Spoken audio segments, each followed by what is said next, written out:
हजुर होइन के भयो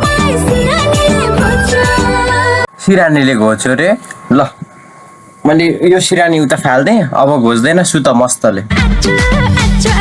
के हो फेरि अब यस्तो गर्मी छ बिस्तारले पोलिहाल्छ नि ल म हल्का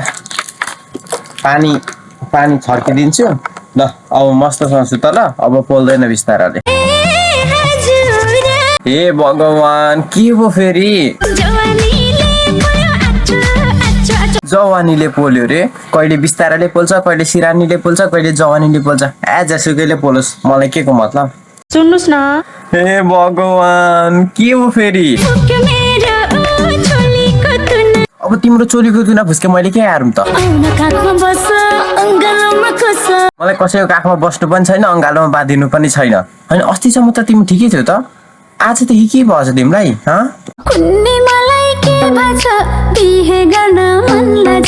बिहे नै गर्न मन लागेको भए एउटा गतिलो केटा खोज अनि बिहे गर मलाई ल्याङल्याङ गर्ने होइन म त यहाँ मेरो यहाँ हेरै 22 भाइन्सको यहाँनिर हेरिरहेको छु भिडियोहरू तिमी पनि बरु टाइम छ भने बिहे गर्नुभन्दा भिडियो हेर्दै बस हाँस्ने रमाउने जे गर्ने गरिहाल